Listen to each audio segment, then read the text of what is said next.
အဲ့တော့ဒီနေ့ကအဲ့ဒီနာမည်လေးတွေပေါ့နော်ရွတ်တာပေါ့နော်Ikirisuဆိုတာကအင်္ဂလန် Sakura ဆိုတာက cherry ပန်း cherry ပန်း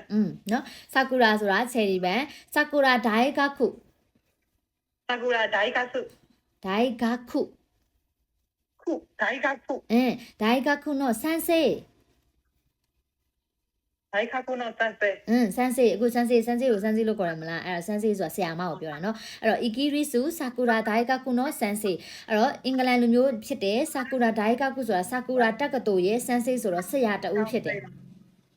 အဲ့တော့ဆရာရောဆရာမရော sensei ပဲသုံးတယ်ဂျပန်လိုမှာเนาะဟိုဆရာမဆိုပြီးတည်တံလည်းမရှိဘူးဆရာဆိုပြီးတည်တံလည်းမရှိဘူးဆရာရောဆရာမရောကို sensei ပဲသုံးတယ်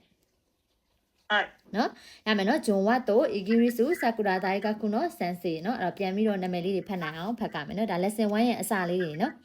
နောက်တစ်ခု Karushumito Karushumito Karushumito သူဒီဒါခတာခဏနဲ့ရေးထားဆိုနိုင်ငံခြားသားနော်သူကဘာလိုမျိုးလေးလဲဆိုတော့ dois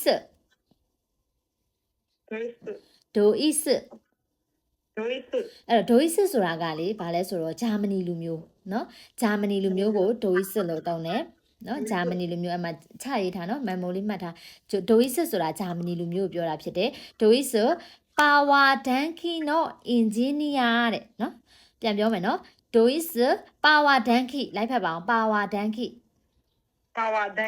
အဲ့တော့ power ဆိုတာတမိကြည့်တယ် POWE က power ဆိုရင်လည်းဒါအင်္ဂလိပ်လိုမျိုးရောမြန်မာလိုမျိုးရောဆိုရင်ဒါ power လေဒီဓာတ်အားကိုပြောတာဟုတ်လားမဟုတ်လား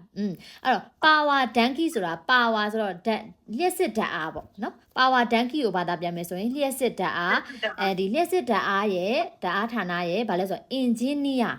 နော် engineer ဆိုတာ engineer ကိုပြောတာ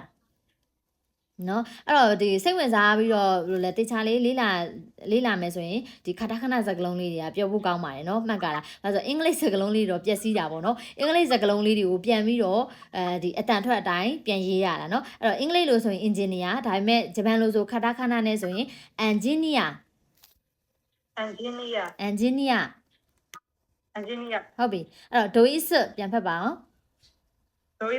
power danki